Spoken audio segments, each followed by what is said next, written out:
आज आपण 12 ज्योतिर्लिंगांमधलं जे 10व्या क्रमांकाचं ज्योतिर्लिंग आहे त्याची पुरातन कथा बघणार आहोत। सौराष्ट्रे सोमनाथंच, श्रीशैले मल्लिकार्जुन, उज्जयिनी महाकाल, ओंकार मंगलेश्वरम, परल्ले वैद्यनाथंच, दाकिन्य भीमाशंकरम, सेतुबंधे तु रामेशम, नागेशम दारुकावने, वाराणस्ये तु विश्वेशम, त्र्यंबकम गौतमी तटे, हिमालय तु केदारम, कृष्णेशम शिवालय।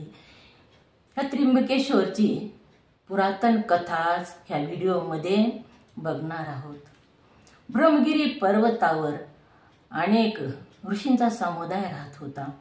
त्याच्यामध्ये गौतम ऋषी आणि त्यांची पत्नी अहिल्या देवी ही दोघंही राहायचे। हे तपस्वी होते। एकदा तिथं त्या त्र्यंबकेश्वरच्या परिसरामध्ये दुष्काळ पडला। 100 वर्ष पाऊस पडला नाही। पाण्या वाचून लाही लाही होऊ लागली। प्राणी पशु पक्षी प्राण गमावून बसू लागले। मनुष्यालाही पाणी प्यायला मिळत नव्हतं। त्यामुळं गौतम ऋषींनी 6 महिने प्राणायाम करून वरुण देवाला प्रसन्न करून घेण्यासाठी अनुष्ठान केलं आणि वरुण देवही प्रसन्न झाले।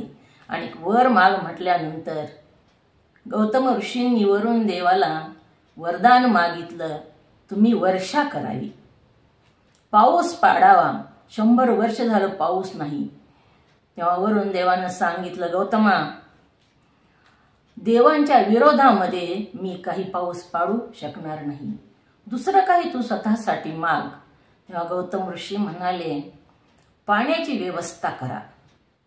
वरुण देव म्हणाले गौतम ऋषींना, तू एक खड्डा खांद आणि तिथं पाण्याचा अक्षय असा झरा लागेल। तसंच गौतम ऋषींनी एक खड्डा खांदलेला आहे। अक्षय अशा स्वच्छ शुद्ध पाण्याचा झरा तिथं लागला आणि त्याच्यावर तिथल्या पाण्याचा प्रश्न मिटला। आणि त्याच पाण्यावर गौतम ऋषींनी सकाळी साळ पेरायची आणि आपल्या तपोबलानं ती संध्याकाळी काढायची। त्याचा भात शिजवून अन्नदान करायचं। पाण्याचा आणि अन्नाचा तिथल्या लोकांचा प्रश्न मिटल्यामुळं तिथले लोक गौतम ऋषीला मानू लागले। गौतम ऋषीची वाहवा करू लागले। सगळीकडं गौतम ऋषीची कीर्ती पसरू लागली। एके दिवशी पूजेसाठी पाणी पाहिजे होतं म्हणून गौतम ऋषी कमंडलू घेऊन पाणी आणायला गेले। तिथं आधी सगळ्या ऋषी पत्न्या जी होत्या ती तिथं पाण्यासाठी नंबर लावून त्या स्रोत जो पाण्याचं होतं तिथं थांबलेल्या होत्या। गौतम ऋषी कमंडलू घेऊन गेले पण त्यांना पाणी काही कोणी घेऊ देत नव्हतं। ज्याचा नंबर लागला की त्याचा घडा तिथं लावायचा। गौतम ऋषी घरी आले आणि आपल्या पत्नीला अहिल्याला म्हणू लागले, तू जाऊन एवढं कमंडलू भरून आण, मला पूजेला उशीर होतो आहे। तिथं सगळ्या महिला आहेत त्यामुळं तुला जाता येतं, तू जाऊन हे कमंडलू भरून आण। अहिल्या देवी गेल्या आणि सरळ जाऊन कमंडलू लावलं आणि कमंडलू भरून घेतलं। ह्याच कारणानं तिथं मोठं भांडण झालं, मोठा कलह झाला। आणि ती भांडण झालेलं त्या ऋषी पत्न्यांनी घरी जाऊन एकाचं 2 करून दुसऱ्या ऋषींना सांगितलं आणि आपल्या बायकाचं ऐकून ऋषीही क्रोधित झाले आणि गौतम ऋषीला भांडायला सगळेच आले। गौतम ऋषीची त्यांना मत्सर वाटत होता। आपल्या बरोबरीचाच हा गौतम किती प्रसिद्धी प्राप्त करू लागलेला आहे म्हणून आधी स्पर्धा होते बघा। स्पर्धेनंतर पुन्हा ईर्ष्या निर्माण होते, ईर्ष्यानंतर मत्सर होतो आणि त्याच्यानंतर निंदा होते। असा हा क्रम आहे। असंच ह्या ऋषींनी केलेलं आहे।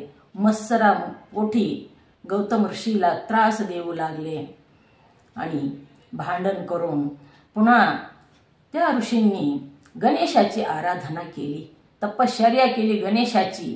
गणेश प्रगट झाले. काय मागायचं ती मागा असं ऋषींना म्हणाले. ऋषी म्हणू लागले, गौतमाच्या कार्यामध्ये विघ्न करायचे आम्हाला. गौतम जे अन्नदान करतो त्या कार्यामध्ये विघ्न करायचे. गणेश म्हणू लागले, गौतम परोपकारी आहे आणि गौतमानं सगळ्या दुसऱ्यासाठी पाण्याचा झरा तपश्चर्या करून आणलेला आहे. तरी सुद्धा तुम्हालाही त्याचा फायदाच आहे आणि त्याच्या कार्यामध्ये विघ्न करू नये. त्याची काहीच चूक नसताना तुम्ही त्याच्याशी विनाकारण वैर करता आणि असं जर केलं तर त्याचा परिणाम तुम्हाला सुद्धा भोगावा लागेल असं समजून सांगण्याचा प्रयत्न केला गणेशाने. परंतु त्या ऋषींनी काही समजून घेतलं नाही. ऋषीला गणेश म्हणू लागले, तुम्ही तपश्चर्या केली, मला बोलवून घेतलंय, तर तुम्ही स्वतःसाठी काही मागून घ्या. तेव्हा ऋषी म्हणाले, आम्हाला स्वतःसाठी काही नको आहे, आमची हीच मागणी आहे, गौतमाच्या कार्यामध्ये विघ्न करायची. गणेश तथास्तु म्हणाले. गौतमानं साळ पेरलेली होती आणि गणेश त्या साळीमध्ये रोगिष्ट अशा गायीचं रूप घेऊन गेले आणि ती साळ खाऊ लागले. गौतम ऋषींनी बघितलं आणि त्या गायीकडं हाकलण्यासाठी गौतम ऋषी जाऊ लागले. गौतम ऋषी त्या गायीच्या जवळ गेले आणि मारलंही नाही, काहीच केलं नाही, तरी गाय तिथं गतप्राण झाली. सगळे लोक गोहत्यारा गोहत्यारा म्हणून ऋषी त्याला म्हणू लागले, गायीची हत्या केलीस, महापाप केलंस, असं सगळे म्हणू लागले. आणि सगळं मधमाशाचं पोळं जसं धावून अंगावर यावं तसं सगळे ऋषी गौतम ऋषीच्या अंगावर येऊ लागले.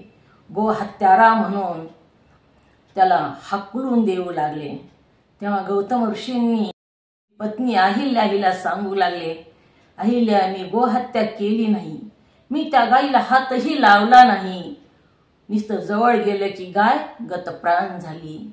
ईश्वराचाच कोप म्हणावं आणि तो भोगावा लागेल असं म्हणून त्यांनी आपल्या पत्नीला अहिल्याला सांगितलं आहे.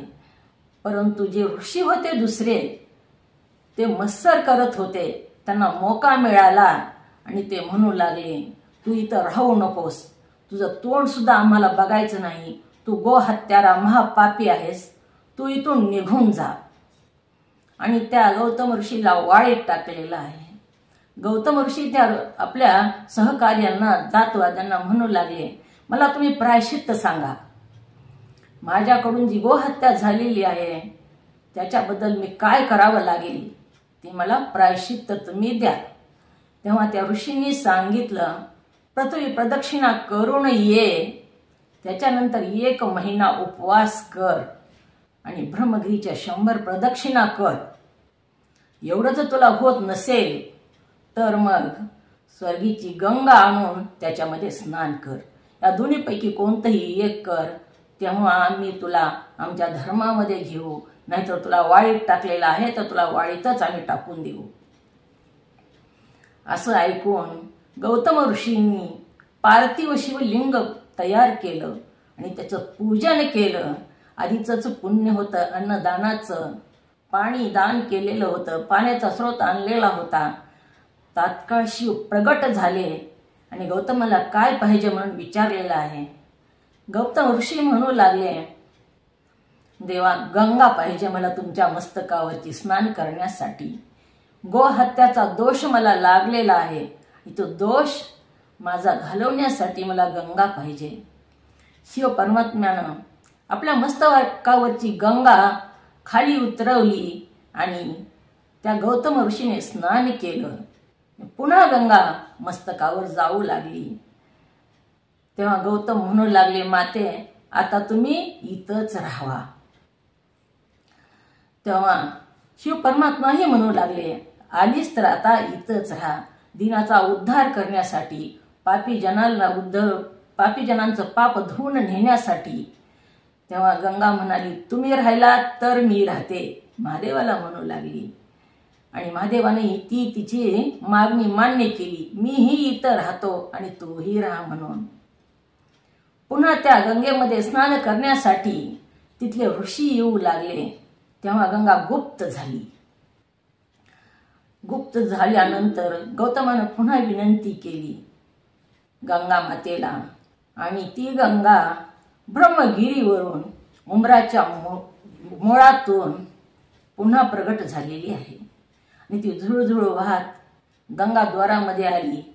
तिथं ऋषी स्नान करायला आले तेव्हा पुन्हाही गुप्त झाली.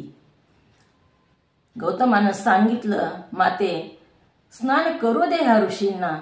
तेव्हा गंगा म्हणू लागली, ह्या ऋषींनी ब्रह्मगिरीची 101 जर प्रदक्षिणा केली तर मी ह्यांना माझ्यामध्ये स्नान करू देईल. ह्यांनी जे कर्म केलंय त्याचं त्यांना प्रायश्चित्त घ्यावं लागेल. आणि त्या ऋषींनी 101 प्रदक्षिणा केलेल्या आहेत. आणि त्या ऋषींनाही त्या गंगेचं स्नान घडलेलं आहे. तिथून गंगा कुशावती तीर्थामध्ये आली. तिथून ती पुढे वाहू लागली. गंगेनं आणखीन एक मागणी शिव परमात्म्याकडे केलेली आहे, माझा विशेष सत्कार झाला तरच मी इथं राहील. पुन्हा शिव परमात्म्यानं ती मागणी मान्य केली. सर्व देव तिथं आलेले आहेत आणि म्हणू लागले, 11 वर्षानंतर जेव्हा बृहस्पती सिंह राशीत येईल तेव्हा आम्ही इथं येऊ. सगळे देव दैवता ऋषी मुनी सगळे इथं येऊन तुझा सत्कार करू. आणि आमचंही 11 वर्षांमध्ये जे आमच्याकडून जाणतेपणानं अंजानपणानं जे पाप झालं ते पाप आम्ही इथं धुवून टाकू. अशा प्रकारे ही त्र्यंबकेश्वर स्थापित ज्योतिर्लिंग झालेलं आहे. आणि ही गोदावरी ही प्रगट झालेली आहे. गो हत्येचं पाप संपवून गोदानाचं पाप देणारी ही गोदावरी इथून झुळझुळ वाहत आहे. अशा प्रकारे ही ज्योतिर्लिंग स्थापित झालेलं आहे. माझा जर व्हिडिओ आवडला तर सबस्क्राईब आणि लाईक करा.